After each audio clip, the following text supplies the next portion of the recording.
Hoje, antes de fazer um pedido e pesquisar no Google, ele pesquisa no iFood. O Google do restaurante é o iFood. Então, cara, devo estar ou não devo estar no iFood? Tá, devo estar ou não devo estar no mundo? É simples. Você está no Donos de Restaurantes Cast, o podcast feito para o dono de restaurante, para um dono de delivery, para um dono de qualquer negócio de alimentação. Se você ainda não é meu aluno, se você ainda não faz parte do portal Donos de Restaurantes, acesse www.donosderestaurantes.com. Faça a sua assinatura, seja um membro VIP e consiga ter resultados extraordinários no seu restaurante. Você vai ter todo o conteúdo que você precisa para alavancar o seu negócio. Conteúdo de finanças, conteúdo de marketing, conteúdo de vendas. Então, não perca mais tempo. Seja meu aluno do portal Donos de Restaurantes. Mais um capítulo do Donos de Restaurantes Cast, o maior podcast para donos de restaurantes do Brasil. A gente passou uma temporada distante aqui do podcast, tocando outros projetos, e agora a gente volta com força total. E eu tenho um super convidado, um convidado muito especial para bater um papo com você que é dono de um delivery, dono de um restaurante, dono de qualquer negócio de alimentação. Seja muito bem-vindo, Marcos Varandas. Oi, Marani, obrigado. Satisfação estar falando contigo, com tua audiência. Enfim, acompanho já teu trabalho aí há algum tempo. Tenho muita admiração por você. Então, é uma honra estar aqui contigo. Para mim também é uma honra te receber. A gente já trabalha juntos aí há algum tempo, uma parceria na área de tecnologia, que é um pouquinho do que a gente vai falar aqui hoje. Então, para a galera te conhecer aqui, Marcos, eu preciso te apresentar para a minha audiência. Então, se apresenta e diz o que você já fez na área do food service. Vamos lá, Marani. Acho que para falar sobre food, eu acho que preciso dar 2 passinhos antes, falar um pouquinho do que eu fazia antes. Sou da área de tecnologia, né? Como você já falou, mas me julgo empreendedor, em primeiro lugar. Empreendi na área de tecnologia, aprendi a programar com meu pai, que é professor acabou de se aposentar. E lá no milênio passado, apesar aqui dos cabelos com o uso da tecnologia atual, né? Vamos falar um pouquinho disso.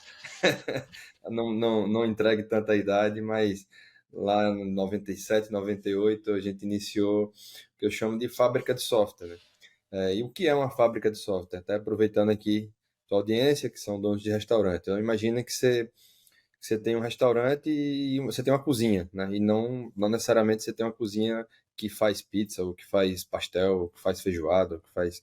Enfim, você tem uma cozinha, né? A fábrica de software é isso. Eu sou uma empresa que faz software, ponto. Então, cada cliente que que nos procurava naquela época, a gente desenvolvia um software para resolver a dor dele. Então, imagina que o cara era tinha uma loja de roupa. Então, a gente ia lá, desenvolvia um software para resolver as dores que ele tinha, seja cadastrar os produtos, fazer venda, controlar estoque de roupa. Depois procurávamos um laboratório de análises clínicas. Então, dores completamente diferentes. Tá? A mesma coisa. Sim. Tem que ser uma cozinha, e aí você vai lá, um dia você faz pastel, no outro dia você faz uma pizza, no outro dia você faz um hambúrguer, no outro dia você faz uma feijoada. Quer dizer, como eu já vi você falando algumas vezes, né? Como o pato, né? Você faz tudo, no fim você não faz nada. E assim, durante muito tempo, mas nada bem feito. Durante muito tempo, e aí diga-se 10 anos, né? Nesse muito tempo, até 2010, mais de 10 anos. Até 2010, eu e meu pai, que era da empresa, depois Daniel, também sócio, meu irmão mais novo, também fez a cursoria de tecnologia e veio trabalhar conosco. Ele já tinha atendido cerca de 60 segmentos diferentes. Imagina, uma loucura. Uma Eu loucura. já tinha 2 filhos, e estava ali dentro, estava no meu limite de trabalho, assim, de não aguentar mais fazer tantas coisas diferentes, né? A mente já não produzia isso. Você vê que nessa época a gente passou por fases de não ter internet, de não ser tão fácil você acessar um cliente. Hoje, nossa audiência aqui, todos devem usar software, né? Imagino. Quando tem um problema com o seu sistema, o que é que você faz? Liga ou entra em contato com o chat, né? E alguém vai lá, acessa seu computador, rapidamente resolve o teu problema, né? Naquela época era por telefone, durante um tempo nem celular era tão fácil. A gente tinha que pela cabeça, né, e dar suporte. Eu fazia tudo, dava suporte, desenvolvia o sistema, cobrava, vendia, fazia tudo, né? Então era uma loucura, né? Batia, escanteio, corria para cabecear. Ou ainda contratava no técnico, fazia tudo, absolutamente tudo. E aí, em 2010, né, foi quando a gente se reuniu, nós três, e do jeito que tá, não dá. A gente precisa escolher um segmento, né? Então, vamos escolher um segmento e ser especialista nele, né? Foi quando a gente escolheu atuar com o segmento de restaurantes, né? E lembrando, acho que é importante frisar, tudo isso que eu falei na cidade de João Pessoa, né? A gente está em João Pessoa, nós moramos aqui, continuamos morando aqui, mas na época, enfim, a empresa era aqui e a gente não pensava muito em expansão, pensava em atender ali aquele segmento, aquela região. Então, nós decidimos atender restaurantes e escolhemos por três motivos. O primeiro foi que a gente entendeu que, dentro do nosso portfólio de empresas que a gente já atendia, era um perfil de empresa que a gente conseguiria, dentro de o mesmo produto, conseguiria aplicar ele, replicar ele em outros similares. Então, é a mesma coisa de eu deixar de ser uma cozinha que faz de tudo para passar a ser uma pizzaria que eu faço pizza de calabresa, pizza de frango, pizza de mussarela, ou seja, tudo é pizza. O que vou mudar é o recheio. Então, assim, a gente entendeu que para restaurantes dava para ser assim. É, de- outro fator que a gente, por vir da área de tecnologia e a gente gostar muito de tecnologia, a gente entendeu que era um setor que tinha muito a se desenvolver ainda naquela oportunidade. Então, nos dava a oportunidade também, a possibilidade de também se divertir, de fazer coisas bacanas para aquele segmento, né? E terceiro, assim, a gente via que era um tipo de segmento que ele tinha frequência de abrir novas unidades de restaurantes. Então, hoje a gente fala muito sobre tamanho quando a gente fala sobre empresas de startup, tecnologia, a gente fala muito sobre tamanho de mercado, se tem muitas oportunidades de você crescer, produtos escaláveis. Nessa época, obviamente, não se falava nada disso, mas a lógica foi a mesma. Se tinha um mercado que era suficientemente grande para a gente poder crescer. Segundo, existia a oportunidade da gente resolver dores a partir do que a gente estava de desenvolvimento. E três, se era realmente um produto que ele era replicável, a gente conseguia fazer outros. Então a gente olhou para esse segmento, entendeu que sim. E a partir dali, de 2010 em diante, eu dou um marco ali entre 2010 e 2013, né?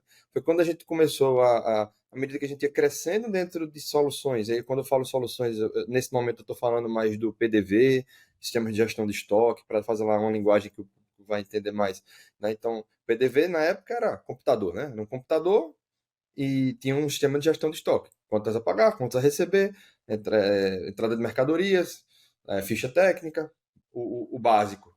A gente fazia aquilo ali bem feito. E depois a gente foi incrementando algumas coisas nesse básico. Então, a gente passou a não mais aceitar propostas aceitar clientes que nos demandavam propostas de outros. Já que a gente está falando do básico aqui, Marcos, eu preciso te interromper, Olha, desculpe. O que, que é PDV? PDV, a tradução é ponto de venda, certo? Sim. Só que eu tenho um certo arrepio quando fala de PDV, porque eu venho de uma época antiga, né? E eu me sinto velho quando eu falo isso, mas é verdade. E PDV, ele vem de uma época que remete à caixa registradora, inicialmente.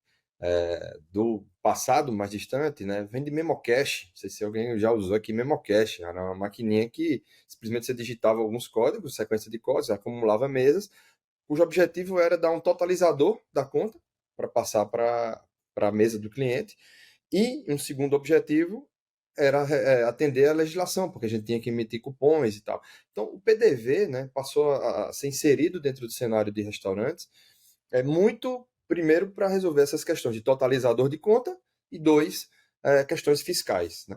E aí isso era o que a gente fazia. Só que a gente fazia dentro de um cenário de bares e restaurantes mesmo, ali, mesa, com muita gestão de mesa, menos fast food e mais gestão de mesa. Delivery era algo muito incipiente.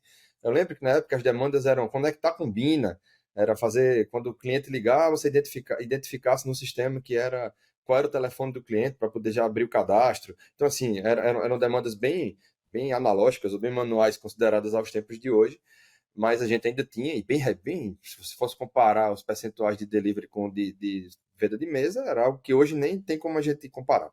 Né? Marcos, mas ainda hoje eu preciso falar isso aqui para quem está nos escutando, parece impressionante esse número. Eu já fiz algumas pesquisas aqui, não são pesquisas científicas, são pesquisas feitas em enquetes aqui no meu Instagram. A gente tem hoje a maior conta de Instagram do Brasil no nosso segmento, e quando a gente pergunta, você usa algum software de frente de loja e de gestão? Acredite, 25% dos respondentes dizem que não usam qualquer sistema no negócio deles. Então, você está me contando um negócio lá de 2010, 2010, 2011, 2012 aí. 2012. Exato. E 11 anos depois, a gente vê ainda o tamanho da oportunidade. Se eu não me engano, no Brasil, a gente tem aí mais de 500 soluções que tratam de, de bares e restaurantes. E mesmo assim, mais de 25% afirma que não tem nenhum software. Então a gente vê que mesmo trabalhando toda essa evolução aí em tantos anos, a gente tem muita coisa para evoluir, né? A gente está falando aqui do básico, e você está dizendo que o básico muitos não usam, e aí sobre o básico também é importante salientar, né? Quando eu falei aqui do básico, eu estava falando que na época a principal dor que ele resolvia era totalizador de contas e obrigações fiscais. O básico hoje não é mais isso. O básico hoje é você conhecer seu cliente, o básico hoje é você conseguir entregar uma boa experiência para o teu cliente. Então, o básico mudou. A tecnologia sustenta o básico. Ele só Uhum, mudou o que é. E aí as pessoas não terem nem o que era básico em 2010, acho que é o momento de repensar o negócio, tá? É repensar onde uhum, você quer ir com o teu negócio, uhum, né? E aí, então, voltando, né? Então a gente falei do básico, e aí foi quando a gente começou a resolver outras dores, né? Então, em 2011, a gente lançou lá o primeiro sistema de comanda móvel, né? Hoje é comum, mas na época era uma grande novidade, desenvolveu, né, para iPod. Antes existiam as comandas móveis para Palm Top, né, que os garçons gostavam de furar ela, o Palm Top com a canetinha lá, um negócio caro, mas era algo quase que descartável. E não funcionava tão bem. A gente, quando desenvolveu para iPod com a tecnologia boa, isso nos deu um crescimento na região, né? E realmente a gente resolveu muitas dores. Os garçons trafegavam menos dentro do restaurante, os pedidos chegavam na cozinha, a gente tinha menos erro, né? Porque o garçom não precisava mais escrever, ele podia digitar o pedido, e aí o cliente ficava mais satisfeito, o pedido chegava mais rápido na mesa. Então a gente começou a ver outros ganhos de eficiência, né? E aí isso vai passando, tem as fases, vamos chamar assim, né? Você fala muito do topo, das escaladas, você vai crescendo, vai entendendo, né? As fases que vai passando, isso passa a ser o novo básico. A partir do momento que isso funciona para todo mundo, como é que o consumidor vai a um restaurante e ele aceita que o prato dele não chega a um tempo adequado porque, de repente, o cozinheiro não está entendendo a letra que o garçom escreveu do prato dele. Ou não chega da forma como ele pediu porque ele não escreveu adequadamente o complemento ou a observação. Então, a tecnologia vem evoluindo, e eu estou falando de 2011 ainda, ó. Tá 12 anos, né, de diferença.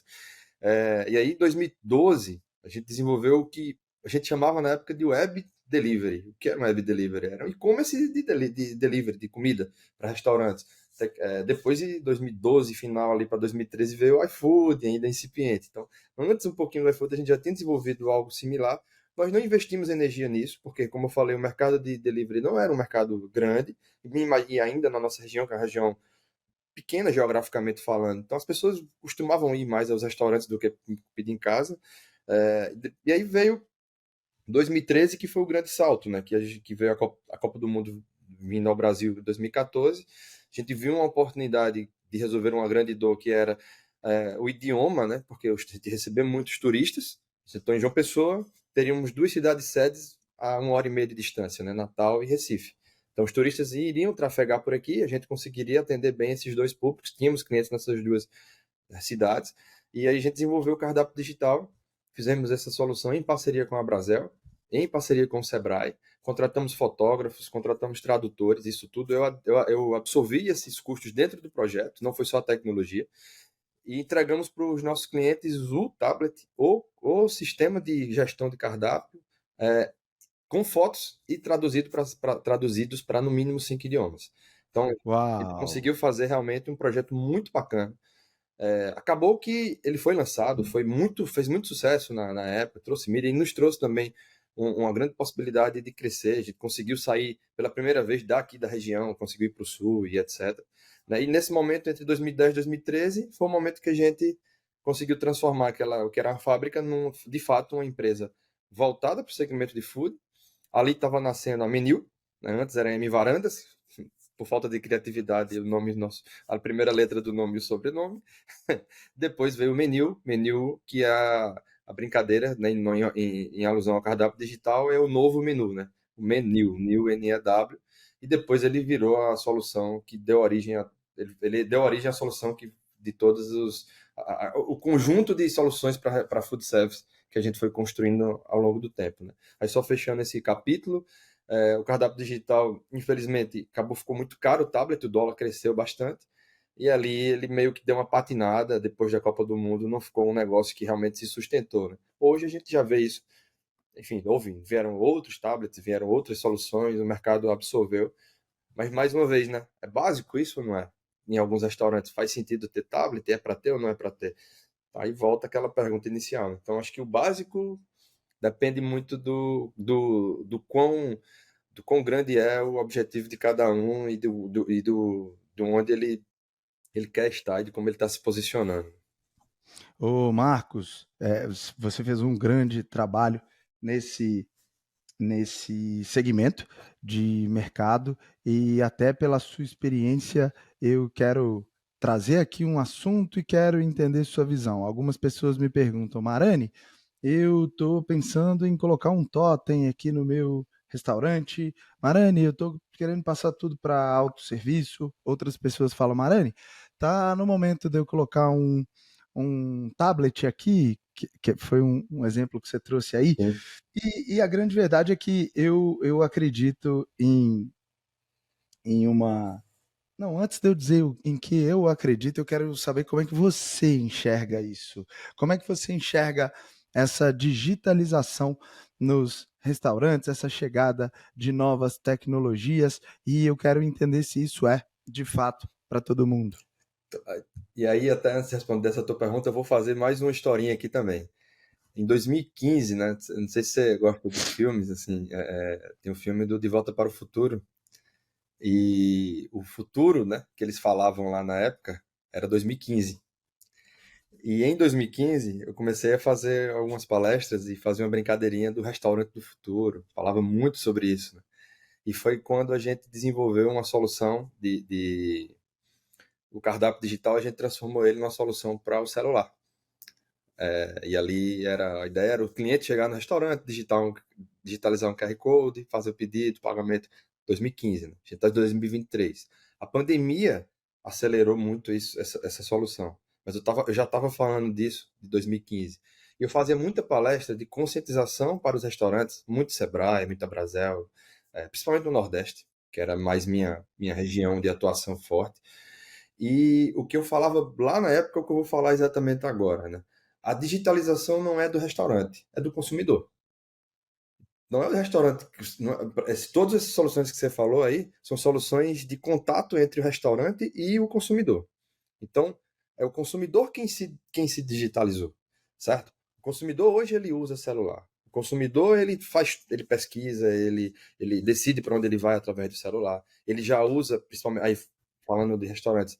Hoje, antes de fazer um pedido e pesquisar no Google, ele pesquisa no iFood. O Google do restaurante é o iFood. Então, cara, devo estar ou não devo estar no iFood? Tá, devo estar ou não devo estar no mundo? É simples. Responda essa pergunta. Você Eu tenho essa mesma visão, Você mesma existe ou você opinião. não existe. É só essa a resposta se você quer dar.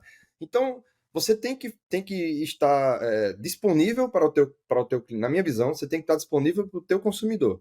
Então, imagina que eu sou um restaurante muito requintado de mesas e que o meu consumidor é aquele cara que vai fazer um pedido, vai demorar mais X tempo e vai fazer um outro pedido, e eu vou ter um garçom que quer dar uma experiência. Faz sentido eu ter totem? Não faz? Faz sentido eu ter um cardápio digital? Talvez uma carta de vinhos, né? Então, acho que a solução de tecnologia e da digitalização não é necessariamente do restaurante simplesmente por colocar, mas de acordo com o consumidor dele. Por outro lado, a gente falar de fast food. Faz sentido um fast food não ter um totem? Não. Não, Ele tem que ter um claro que totem. não. Porque o Sim, McDonald's é a referência de fast food. O McDonald's está com totem há não sei quanto tempo. Faz verdade. tudo tem que entender que tecnologia é o meio que vai levar o teu restaurante para entregar uma melhor experiência para o teu cliente. E entender que isso é um processo, né, Marcos? É Porque um não é processo. difícil a gente ver que em muitos lugares o restaurante coloca um totem, mesmo um fast food, e tem uma pessoa do lado ensinando como é que utiliza Exatamente. aquele totem. Então a gente tem que entender que é um processo, as pessoas precisam se habituar a usarem esse tipo de tecnologia. A tecnologia também, pelo seu lado, precisa melhorar, como já melhorou tanto, né? Sim. Para gente, para você que já trabalhou tanto com programação, eu também E ela é já trabalhei. imperfeita, né, Mariana? Ela é totalmente imperfeita, ela Exato, vai falhar. A única exato. certeza que a gente tem é que ela vai falhar. E além disso, a gente tem a usabilidade, né? Isso. Então, o que talvez para uma criança ou para um adolescente ali é mais intuitivo, para uma pessoa da melhor idade talvez não seja, né, Marcos? Exato. Então a gente tem pontos de vistas diferentes e entender que isso é um processo de Você, amadurecimento. você falou de diferença de idades, é outro fator extremamente relevante. Não adianta, eu já fui em restaurantes que só tem a opção de você ver o cardápio através do celular. Poxa, tá Uhum. errado ter a opção de ver pelo celular? Não, tá certo. Mas você só ter essa opção, imagina que meu pai pode não querer ver no celular dele. Ou eu posso não estar afim de ver meu celular. Meu celular pode estar com meu filho, ele tá brincando lá no meu celular e eu quero ver o cardápio. Quer dizer, eu não vou ver? Eu presenciei essa situação, é legal a gente trazer aqui para o bate-papo e vai nos ajudar no que a gente vai conduzir aqui, Marcos. Eu estava sentado em um restaurante, eu, a minha esposa, o padrasto da minha esposa, o senhor Tarcísio e a mãe da Fernanda, a dona Silvia. E o Tarcísio não gosta de cardápio em QR Code. Uhum. E no restaurante só tinha cardápio em QR Code. Aí, E aí ele solicitou, ele chamou o garçom e perguntou: Olha, a gerente está por aí, eu queria bater um papo com ela. E na verdade, quem veio foi a proprietária desse restaurante. E aí ele fez uma reclamação. Olha, eu queria deixar aqui registrado que eu não gosto de QR Code. Então seria legal se você tivesse um cardápio físico para eu dar uma olhada e tal. Eu não me dou bem com cardápio no celular. E aí a gente vê a necessidade do cliente, né? E aí a proprietária falou: Não, eu tenho um cardápio físico. E aí, na verdade, esse é um grande problema, né? Quando ela foi buscar o cardápio estava desatualizado, tanto de preço quanto de produto. Ou seja, então ela não tinha, de fato, um cardápio físico. E a gente precisa entender, né, Marcos, que por mais que a solução poderia ser a melhor solução do mercado, não era para esse público. não era. Ou, então, o que a gente precisa? De alguma maneira, trabalhar de forma híbrida nesse caso, né? Que é, poxa, Isso. se eu quero ter QR Code, eu posso ter o QR Code para quem quer QR Code e o cardápio físico para quem quer o físico. É bem isso que você trouxe, né? E é isso, e existem os outliers, né? Existem os fora de série, existirão sempre aqueles que vão querer inovar e fazer as coisas pela diferenciação. Então, Uhum, atendi o Bob's por um tempo, um cliente nosso, não sei se uhum. vou citar como referência, ele inaugurou uma loja que quis fazer 100% digital. Ok, é uma proposta. Pode ser que alguém queira. E aí ele está se propondo a não aceitar, por exemplo, que eu esqueci o nome dele, que você falou, O o seu Tarcísio. Tarcísio não vá lá. Uhum. Pode acontecer. É uma opção, né? Pode acontecer, é Sim. uma opção. Eu estou escolhendo que nessa minha loja eu estou fazendo uma loja X Uhum, para o público mais jovem, o público adolescente, um público que vai querer vir aqui, ok. Mas aí uhum. é uma escolha que você está fazendo. Né? Agora, é aquela história de conhecer o cliente. Então, Sim. eu tenho o perfil do meu cliente, eu conheço quem eu quero atender, e foi uma decisão pensada. E não, como Uhum. o caso que você citou agora, que pegou a proprietária ali de calças curtas. Não foi um caso pensado. É verdade, verdade. E via de regra, para registrar, eu tenho nos meus restaurantes exatamente as duas opções. Você pode escolher o cardápio físico ou o cardápio QR Code. E, e a gente tem, sim, muito pedido pelo cardápio físico. Tem muita gente que ainda não se adaptou a essa nova modalidade aí Você de. falar nisso, você deve ter algum indicador no seu restaurante de pedidos por telefone de delivery. Sim, Ou sim. seja, a gente sempre vai ter que ter os dois mundos. Pode também o restaurante dizer o seguinte: eu não vou atender por telefone, ponto final, e vou perder o Claro que sim. cliente. Ok, é uma decisão. O que não pode, mais Sim. uma vez, é o restaurante desconhecer esse cenário e ser pego de surpresa. É verdade, e achar que às vezes também só tem um caminho, né? Só tem um caminho. Marcos, como é que, na sua visão, como é que a automação, a tecnologia, como é que isso ajuda o cenário de restaurantes no Brasil e no mundo? Bom, Mariana, a gente falou de algumas coisas aqui sobre a experiência, sobre como que o restaurante ele precisa se adequar ao consumidor, ele precisa entregar de fato ao cliente o que ele está esperando. Eu entendo muito, aí eu vou dividir em dois pedaços, né? A tecnologia olhando do restaurante para fora e depois do restaurante para dentro, né? Então, eu entendo muito nesse primeiro momento, olhando para fora, a tecnologia como um meio pelo qual o restaurante vai conseguir servir e atender bem o cliente dele. É, então, imagina que o cliente hoje ele é cada vez mais exigente, ele é cada vez ele exige tem um nível de comparação cada vez mais alto. Cada falha Verdade, que o restaurante hoje cometa vai estar nas redes sociais e aquilo ali tem verdade. um índice de replicação absurdo. Então, como não eu não consigo aceitar um restaurante que eu vá e que o garçom vai me atender com um bloquinho de papel para tirar pedido. Não dá para aceitar. Porque a chance de ter um erro é absurdo. Você tá confiando que o humano não vai errar. Não dá. Tá?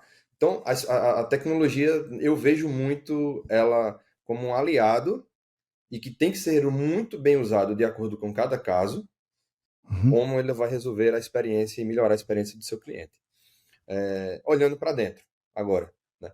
E aí, veio a pandemia. A pandemia, acho que a gente poderia separar o mundo entre, pelo menos o mundo que a gente viveu, né? Teve vários mundos, mas o que a gente viveu é o antes e o depois da pandemia. Porque eu tentava vender gestão e era muito difícil vender gestão antes da pandemia. Depois da pandemia, onde só sobreviveram as empresas que tinham gestão, uhum, é mais fácil você vender gestão. Vender gestão que eu digo é softwares que auxiliem as empresas a entenderem para onde ela está indo. Porque faturamento não é lucro, não é resultado. Então, eu, enfim, eu não sei dizer a quantidade de restaurantes com quem eu já trabalhei na minha vida aí, com certeza mais de 15 anos trabalhando com restaurantes. Mas já foram milhares. E eu posso dizer que a grande maioria não tinham nem registrado suas fichas técnicas. Então, uau. como que elas sabem se o preço que ela está aplicando é certo? Ponto um. Aí, ponto 2, se não sabe se o preço que está aplicando é certo, como é que ela sabe o CMV? Como é que ela sabe se está tendo resultado? Como que sabe? Não tem como saber. É chute, tá? Se deu resultado ou não no fim do mês, é chute.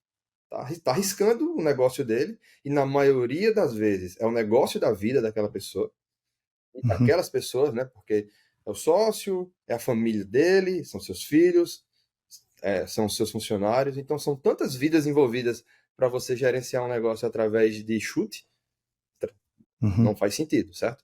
E sem tecnologia, como que você vai gerir isso? Eu desconheço outra forma de você gerir, porque é humanamente impossível você conseguir dar ritmo na venda, por um lado, e por outro lado, dar ritmo na gestão, né? Com toda essa tecnologia combinada, se não for... E aqui eu não estou falando de robô, aqui eu não estou falando de drone, eu não estou indo para a tecnologia mais distante, que a gente poderia falar, e muita gente gosta de falar sobre isso, mas aqui eu estou falando da realidade, do dia a dia, das coisas que no fim do mês, né, e no fim do ano, enfim, é o que faz a diferença se você quebrou ou se você fez sucesso, se você vai abrir a segunda loja, se você vai fechar a única que tem.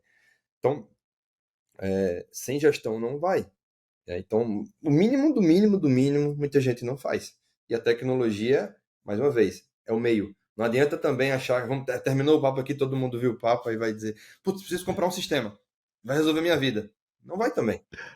Porque sim. se contrata o sistema para cadastrar ficha técnica, mas você não cadastra, você não fez nada. Se você não sabe como é que é a composição dos teus pratos e para poder cadastrar, e muita gente não sabe. Uhum, E não sabe porque eu já ouvi milhares, assim, eu nem sei dizer quantas. Não sabem. uhum, E se você contrata o sistema, cadastra a ficha técnica e não dá entrada nas notas, também ferrou. Se uhum, você não faz balanço regularmente, ferrou. Então, assim, são processos. Um restaurante, é uma indústria que tem venda instantânea. É complexo. uhum, Se você não está afim de uhum. fazer um negócio complexo, restaurante não é para você. Eu estava falando hoje mais cedo sobre isso. As pessoas confundem muito a paixão por cozinhar com o negócio, com o business, que é conduzir um restaurante. Um restaurante é sim uma fábrica de comida, ao mesmo tempo você tem uma área comercial, que é a sua área de vendas, você tem uma área que a gente pode chamar de administrativa ali, onde você tem o financeiro, onde você tem toda a burocracia, você tem a área tributária, e a maioria dos donos de restaurantes, quando você estava falando disso, Marcos, depois eu vou retomar aqui no que eu acredito que a tecnologia ajuda o dono de restaurante, mas essa passagem é muito importante que você trouxe aqui. Eu gravei um vídeo, eu visitei a Fispal, eu sei que você estava lá também. Sim.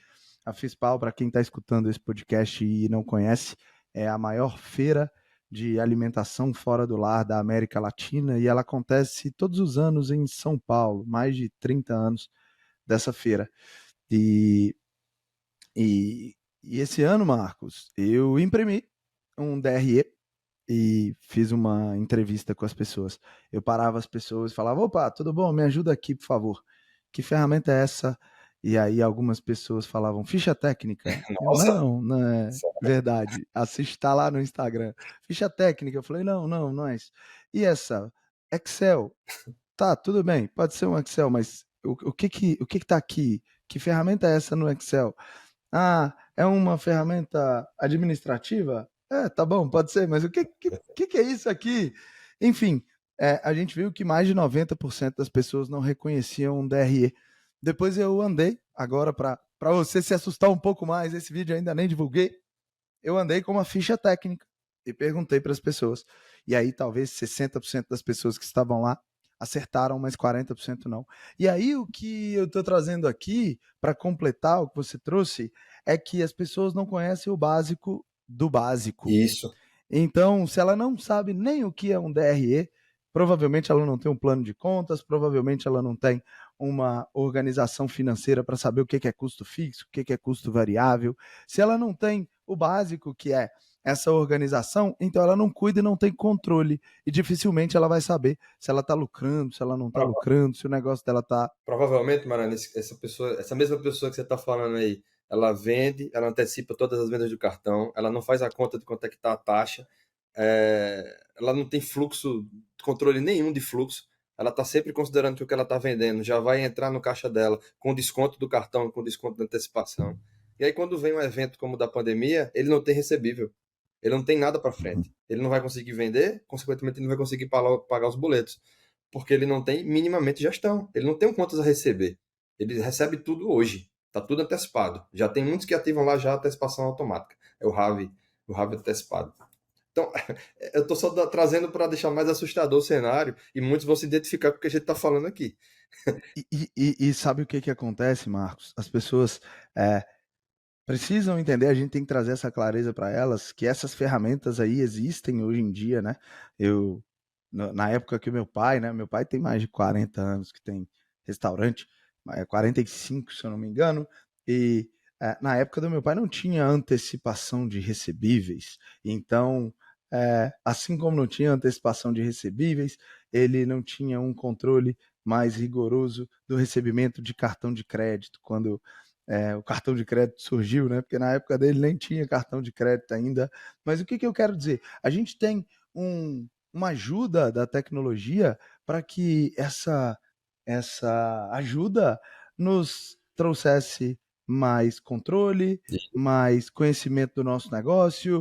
Uh, Eventualmente, se alguma coisa saiu da rota, você tem o controle de antecipação ali para Isso. pegar aquela grana ali e resolver alguma coisa de emergência, mas isso não poderia se tornar regra, né? Então, muitas vezes, toda essa tecnologia, toda essa, todas as ferramentas que a gente tem hoje acabam sendo muito mal utilizadas. É a mesma coisa do cara tentar bater um prego com um alicate. Pode ser que ele vai conseguir, mas não é a ferramenta Exato. adequada para aquilo, né? Então, o que a gente tem hoje é um mercado que está tentando se profissionalizar. Eu não sei se você enxerga dessa forma, mas A prova, você falou da Fispal, né? Eu frequento a Fispal há pelo menos 10 anos. Eu nunca vi tanta gente na Fispal como eu vi esse ano. Isso, para mim, é um sinônimo de que as pessoas estão buscando. pessoas estão indo atrás, os momentos de palestra, você deu palestra lá, estava super lotado, todo mundo está buscando, né? Então, está realmente uma procura enorme por querer entender o que é que está acontecendo, as mudanças, né? Eu vejo sim. E, e trazendo o assunto pós-pandemia, eu percebo que o perfil mudou bastante mesmo, né, Marcos? Como você trouxe. As pessoas estão mais preocupadas em entender sobre o negócio delas, as pessoas se assustaram muito com tudo que aconteceu. Poxa, a gente teve o fechamento de centenas de milhares de negócios no Brasil, muitos deles já vinham muito mal também, né? A pandemia ali acabou só. Antecipando o que ia Sim, acontecer a algum momento, e, e para alguns foi um grande aviso também de que era necessário profissionalizar, era necessário conhecer o negócio deles. Você enxerga também que as coisas sim. mudaram bastante de lá para cá? Enxergo que acho que mudaram durante, acho que porque a gente viveu um longo tempo de pandemia, né? Foram pelo menos aí 2 anos de várias, fecha restaurante, abre restaurante, vai pro delivery, muitos que nunca fizeram delivery, vai pro delivery, aprenderam a vender online, né? Isso é para mim, que já vinha pelo menos há 2 anos falando para muita gente, ó, vende diferente, o mercado mudou, tentando trazer algumas coisas diferentes. Quando veio a pandemia, todo mundo quis fazer, então eu já estava enxergando que isso era o caminho, a pandemia acelerou. Por que isso, né? Porque varejo, eu acompanho muito varejo, né? Acho que a gente já falou sobre isso. Eu gosto muito de ir à NRF, que é a feira lá nos Estados Unidos, lá em Nova York, de varejo. O varejo está no mínimo 2 anos na frente de restaurantes. Então, já em varejo se falava muito mais de e-commerce. Os números de e-commerce estavam muito mais avançados do que o de delivery aqui no Brasil. Então, era natural que isso acontecesse, mas quando veio a pandemia, pipocou, né? E aí, quem não foi para o delivery fechou as portas, óbvio.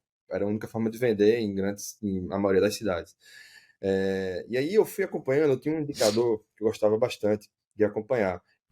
Eu criei uns gráficos que eu via mês a mês como é que era venda de delivery e de salão na soma dos meus clientes.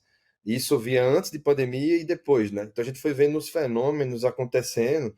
E aí teve alguns meses, cara, que eu não vou recordar agora quais são, mas tinha alguns meses que o salão foi voltando e o delivery não baixou. O delivery sustentou. Sustentou, até que aí o delivery deu uma queda, né? E o salão, aí, enfim, as coisas evoluíram. Mas mesmo esse deu uma queda, pra, se você for comparar com antes da pandemia, os restaurantes criaram um novo canal de venda, porque esses que deu uma queda, eles nem vendiam no delivery, nem vendiam. Então, eu estava conversando semana passada com um cliente de muito, muito longa data, ele me falando da operação que ele montou na cozinha. Ele criou uma nova cozinha só para atender delivery, por conta do iFood, por conta do volume que ele deu. Uma cozinha de restaurante mais requintado, que ele não tinha delivery antes da pandemia, montou delivery na pandemia e hoje já é responsável por grande parte do faturamento dele, a ponto de ele ter que montar uma cozinha totalmente específica para isso. Então, o que eu vi também, né, é que às vezes os empreendedores eles vão deixando de lado. E eu vi alguns deixando de lado. Ah, não, agora é salão. Esquece o delivery. Esse cara não podia ter feito isso. E alguns fizeram, certo? Eu estou dando um exemplo aqui de um que não fez. Fomentou o delivery ao mesmo tempo que ele fomentou o salão. O delivery dele cresceu tanto ao ponto, quer dizer, tá aí o mercado. Tá? Então é isso, assim, o mercado mudou, o consumidor mudou também, Muito, muito. mudou. Os restaurantes, eles. Eu vou dar um exemplo meu. Eu nunca imaginei comprar vinho pelo iFood, porque eu estava em casa, precisava pedir um pedido, pedi um vinho, fui ao restaurante em casa. Pedi tudo que eu pediria no restaurante, mas pedi em casa. Isso é um hábito que muda. E hábito você não retrocede. Você vai, né? Gosto, sabor, enfim. Essas coisas você não retrocede. Né? Então, voltando para a pergunta do dono de restaurante. Eu vejo que eles estão mais preocupados, eles, né? Enfim, vocês, estamos falando aqui com o público, estão mais preocupados com a tecnologia, de certa forma, pela tecnologia, e aí para mim é uma preocupação errada, que eu preciso informatizar o meu restaurante. Não, eu não gosto de responder essa pergunta. Eu prefiro responder qual é o problema? Quem é teu cliente? Qual é a dor que você quer atender a partir da tecnologia? Né? Então, acho que se criou uma necessidade de se falar de tecnologia, porque a tecnologia ajudou muitos restaurantes, mas eu insisto em sempre puxar o tema para tecnologia é meio para alguma Eu, coisa, não fim de nada. Meio para alguma coisa. Qual é o fim que você quer chegar? A partir de onde para a gente encontrar qual é a tecnologia que vai te levar aonde você quer chegar? eu tenho essa mesma ótica. Eu também acredito muito que a tecnologia é o meio e a tecnologia nos ajuda tanto, né? Marcos, você estava falando, por exemplo, do iFood e da transformação que a gente teve, né? O mercado de food service no Brasil, a gente que viaja muito, eu viajo para vários lugares do mundo e a gente tem a oportunidade de ver, me chama muito a atenção hoje a qualidade do delivery no Brasil. Sim. Talvez seja um dos melhores do mundo hoje, tanto de diversidade do que você pode pedir. Você falou de vinho, né? Eu posso pedir um açaí, eu posso pedir Opa. sorvete, eu posso pedir qualquer coisa. Cara, eu nunca me imaginei pedir sorvete, eu peço com muita frequência hoje. Verdade, posso pedir um bolo, É? posso pedir só uma sobremesa, tem vários negócios de sobremesa. E o iFood virou um ecossistema, né? No Brasil. A gente tem o iFood aí atuando como um e-commerce de insumos para restaurantes. A gente tem o iFood fornecendo mão de obra, de alguma forma sendo a plataforma ali, né? Não Sim, que sim, a mão de obra seja do iFood, mas ele resolve o problema do dono de restaurante colocando um motoboy lá na porta dele. sim. O iFood resolve o problema de dinheiro de algumas pessoas. O iFood virou banco. Para quem está escutando aí e não sabe, o iFood tem um crédito pré-aprovado que, que ele conhece ali quais são os recebimentos dos donos de restaurantes e ele simplesmente antecipa ali aquela grana e empresta também uma outra grana, acabou virando aí então um banco e claro, ele é um aplicativo de comida, porque na verdade ele tem uma grande base de donos de restaurantes, tem o conhecimento, que é o que o Marcos falou aqui o tempo inteiro, sobre conhecer o seu cliente, e aí ele cria várias soluções. O delivery virou um grande negócio, mas ao mesmo tempo ele mudou muito também o perfil do empresário, né, Marcos? Eu também tenho uma pesquisa que diz que mais de 80% dos operadores de qualquer negócio de alimentação hoje faturam só R$ 20.000, ou R$ 20.000 ou menos do que isso. E o que, que eu vejo Isso desses na soma números de todos os canais de venda? de todos os canais de venda? O que, que mostra essa pesquisa? Que tem muita gente empreendendo dentro de casa, né? Sim, O cara abre um microempreendedor sim. individual e abre o iFood e pronto. Ele imagina ali, né? Eu vou até falar uma coisa mais dura aqui, mas a gente precisa falar. Mas ele já imagina que ele é um empresário.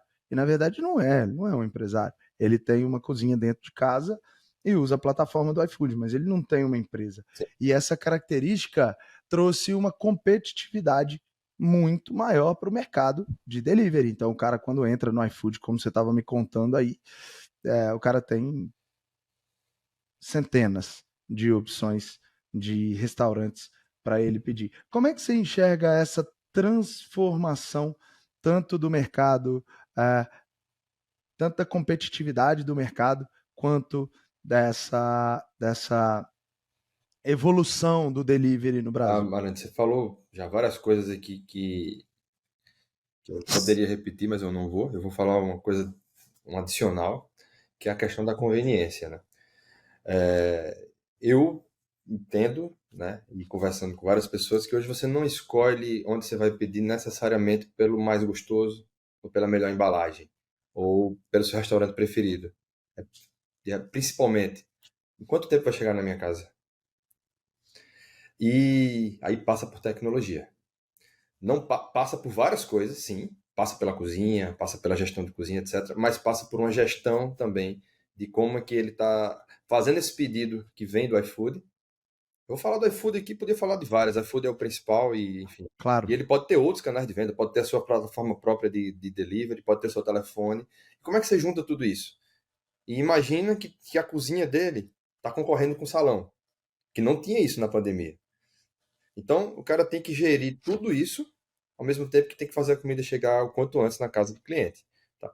Por isso que eu estou vendo hoje cada vez mais cozinhas específicas para delivery. nesse cenário. Nem todo mundo dá para fazer, não é barato, é caro, né? Mas como é que a tecnologia auxilia? A gente hoje tem ferramenta de roteirização, por exemplo, que ajuda o motoboy a você separar pedidos de acordo com bairros ou com rotas próximas, para você já chamar o motoboy já com os pedidos mais separados. Você tem ferramentas que já disparam para a cozinha por ordem de pedido, tem que ser feito passando na frente um ou outro, né, em relação ao salão. Então, aí é usar a tecnologia em favor do que você quer, e nesse caso a gente está aqui falando de conveniência, falando de competitividade. Eu não preciso, às vezes, ser o que é o melhor, né? No delivery, o melhor é ser bom em tudo que a gente falou aqui há pouco: boa comida, boa aparência, boa embalagem e ótimo tempo de entrega. Chegar sem estar tudo balançado, tudo bagunçado na casa do cliente, chegar conforme ele espera. Porque você comprou algo com a expectativa de que iria chegar em 30 minutos, chega em 1 hora. Eu super concordo. Ô, Marcos, eu quando vou falar de delivery, eu falo com as pessoas assim, galera, vocês não estão trabalhando com número, todo mundo está preocupado demais com o produto. O produto geralmente nas pesquisas que são feitas, é o quarto ou quinto elemento mais importante ali para o consumidor final. Quando a gente pega números, o que esses números são de uma pesquisa feita inclusive pelo iFood? Quais são os 2 maiores problemas relatados pelos clientes? Em primeiro lugar, tempo de entrega. É isso? Tempo de entrega. O restaurante promete e não cumpre, ou É isso. o restaurante tem um tempo muito longo. Eu adoro pedir no restaurante do Marani, mas poxa, toda vez que eu peço uma pizza lá, é 1h20, 1h40. Eu até gosto, mas eu vou pedir na do seu João ali, que ela chega na minha casa em 30 minutos. O segundo grande erro, Marcos, do delivery é erro em pedido. Então o cara pede lá a pizza calabresa sem cebola e o restaurante manda com cebola. O que o cara vai fazer com uma pizza com cebola na casa dele? Porque o que o cara pensa é o seguinte: nossa, minha pizza demorou 45 minutos para chegar. Se eu mandar trocar, vai demorar mais 45. Ele não é mal. Então, ele já está frustrado e ele não vai ficar feliz com Aí aquilo. vem o efeito, E aí vem aí, o efeito cascata disso daí. Aí vem rede social, aí vem o cara não vai fazer mais pedido, ele não recomenda para os amigos, aí vai.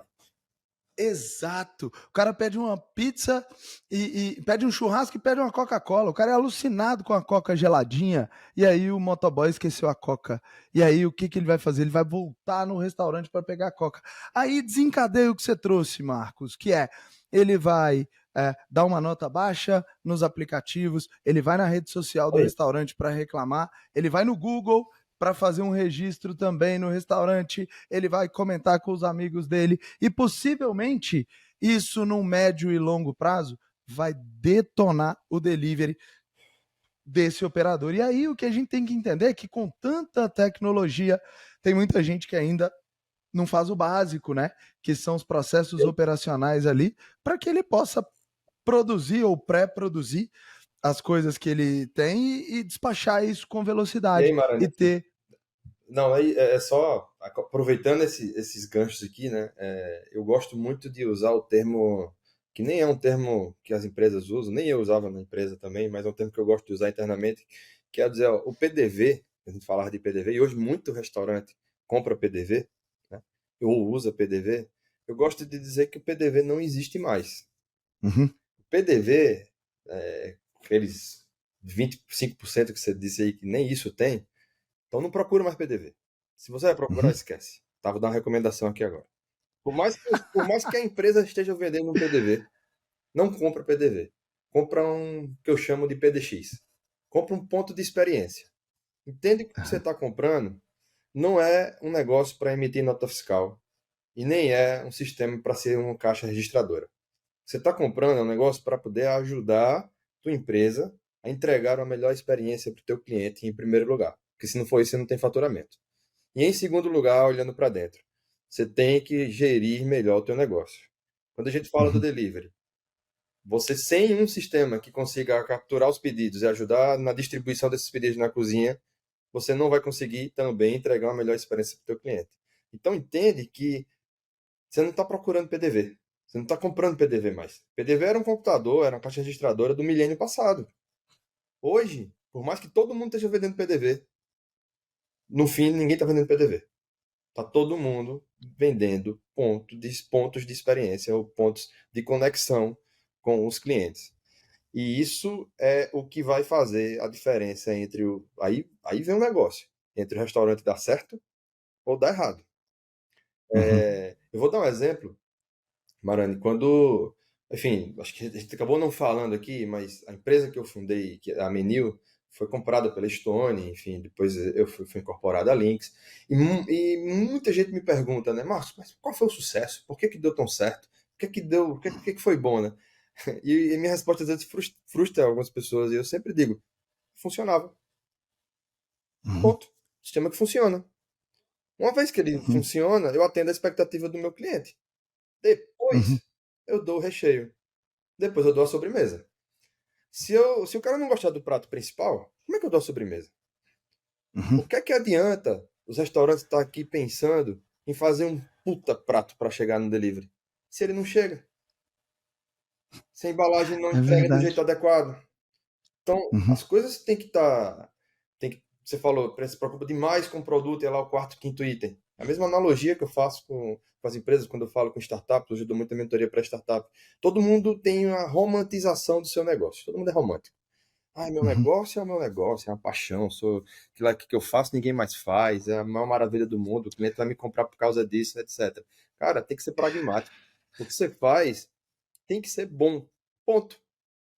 Tua briga é para tua briga não, tua luta é para entregar algo muito bom para o teu cliente. E na medida que ele é bom, você vai melhorando, você vai evoluindo. Mas não tenta entregar o ótimo antes de entregar o bom. Não tenta antes de atender a expectativa dele e pro ótimo. Não vai chegar ao ótimo nunca se você não entregar a expectativa que ele tá lá. Então vamos fazer o básico primeiro, depois a gente faz o floreio. Eu concordo com isso. E você estava falando que a gente não entrou nisso. A gente vai ter que gravar pelo menos mais umas 3 vezes. Eu achei que você seria meu convidado para gravar mais um, mas no mínimo mais 2 capítulos, porque a gente já está, inclusive, indo para o final desse podcast. E o que você falou, Marcos, se a maioria das pessoas que está nos escutando agora guardarem essa mensagem no coração e terem a orientação do que você falou, os negócios vão melhorar muito no Brasil. Eu também vejo um romantismo muito grande, vejo as pessoas querendo fazer algo extraordinário, mas muitas vezes elas pecam no básico. Então, um delivery, quando ele consegue ser o mais rápido do bairro ou talvez da cidade, Hum? ele já está fazendo mais do Hein? que praticamente todos os outros deliveries. Só isso aí já qualifica o empresário a ter um negócio que vai ser sucesso, mesmo com um produto nota 7. O produto não tem que ser nota 10. Talvez se o produto for nota 7 ele for o mais É rápido, isso? ele vai conseguir ter sucesso. Então, é, a gente falou aqui bastante sobre o quanto as coisas mudaram, o quanto a tecnologia veio nos trazer bons recursos. E eu quero saber aqui, é a nossa última pergunta, Marcos. Como é que você enxerga essa evolução? O que você acha que vai acontecer nos próximos anos em relação à a, a evolução da tecnologia nos restaurantes e o que vai mudar nesse, né, na administração, ou quem sabe na gestão dos donos de restaurantes? Barani, é sempre um perigo a gente falar de próximos anos em tecnologia, né? Porque essas coisas vêm e mudam muito rápido. Aí falar de romântico, eu evito ser romântico nesse ponto, no caso, e falar menos da tecnologia sonhadora. Assim, por mais que a gente saiba que vai chegar os drones, por mais que a gente saiba que vai chegar os robôs, por mais que seja bacana falar disso, é divertido, é legal, tal, mas eu evito falar disso porque isso é muito longe da nossa realidade. Você falou de um número que para mim eu não conhecia, 25% não tem o mínimo. Mínimo de 2010. Eu não vou nem falar do mínimo de 2023, tá? Eu não vou nem falar disso. Se a gente Verdade. for botar o novo mínimo, talvez vá para 60, 70%. Nem sei dizer, eu estou Uhum, chutando qualquer número aqui. Então a gente está numa realidade que ainda é muito longe disso, uhum, tá? Então eu entendo que a tecnologia vai avançar aqui no nosso mercado em alguns aspectos. Primeiramente, ela vai cada vez mais aproximar o restaurante do consumidor, porque não tem jeito, o consumidor está cada vez mais perto da tecnologia. Isso é em todas as esferas da vida dele. E o restaurante faz parte da vida dele. Então, precisa estar atento aos caminhos que o mundo está indo. O restaurante não precisa inventar a roda, não precisa saber de muitas coisas do universo, somente saber o que é que está acontecendo, onde é que o consumidor dele está frequentando, o que é que está acontecendo, e todos nós também somos consumidores. Então, de certa forma até trivial ver isso, né? Eu lembro, só dando parênteses, eu lembro que quando eu implantava lá os primeiros sistemas de iPod, eu via garçom chorar, porque dizia que ia ser demitido, que não ia conseguir usar aquilo. Né? Hoje, todo garçom tem um celular, hoje não, já há muito tempo. Então, assim, basta a gente entender para onde que está indo a tecnologia. Acho que não tem tantos esforços para a gente olhar para isso. Por outro lado, a gente falou muito de gestão. Aí, enfim, isso é um capítulo experiência. A gente tem que estar acompanhando. Eu acho que tem muita coisa que é incipiente e o que falta é o restaurante se aproximar dessas coisas que estão acontecendo, porque a pandemia veio agora, já trouxe muita mudança. Então, essas mudanças precisam ser absorvidas e precisam ser usadas e precisam chegar na grande massa. Tem aqueles outliers, tem os que vão sair na frente, e aqui a gente tenta falar com uma audiência grande, então acho que é olhar as referências de mercado e ir nelas, antes de pensar no que vai acontecer daqui a 2, 3 anos, porque senão você não chega nem lá. E aí, por o lado de gestão, eu estou vendo um movimento muito bacana, que é o movimento das integrações dos sistemas de gestão com sistemas bancários, né? Houve a abertura de plataformas bancárias, hoje a gente consegue já conectar.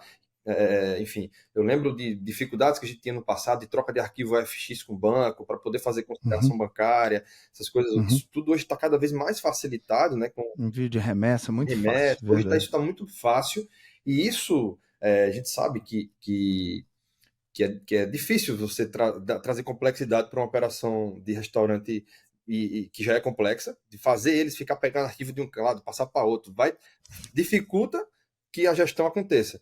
Então, com esse movimento de aproximação dos sistemas de gestão, que são os ERPs, como gosto de falar, né? Eu evito siglas, mas eu gosto do PDX, esse eu adoro. As outras eu evito um pouquinho mais. Então, a aproximação do ERP com plataformas financeiras, eu penso que vai trazer uma automatização que facilitará, né, o uso dos restaurantes para essas gestões. Porque banco todo mundo vê. Por mais que não tenha sistema de gestão, ele vai ver o saldo. Então, na medida que isso se integra, então a gente meio que obriga o cara a ter lá um mínimo de gestão. E aí, se ele já lança as contas dele, ele já consegue ver o saldo no próprio sistema, ele consegue dar um pulinho pro DRE. Aí a gente vai meio que obrigando o cara a gerir. Então, isso, como eu falei, isso é um salto de tecnologia que não é um robô, não é um robô daquele que a gente vê, mas é um robozinho que está lá por trás fazendo as APIs, as comunicações acontecerem, que é invisível, mas que para mim, entendendo a complexidade que isso é para um restaurante, ela é de uma utilidade e de um resultado assim muito maior do que o robozinho que a gente fica vendo na televisão, a turma falando.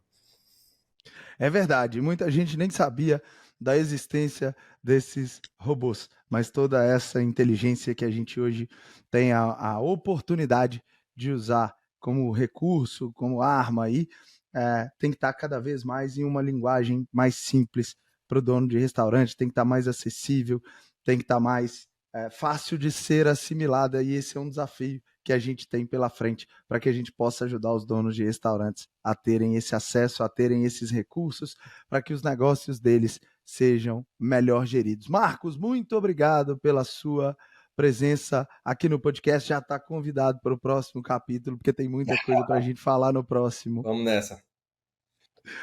Mais uma vez, então, você que ficou até o final, eu te vejo no topo. Valeu, galera. Tchau, tchau.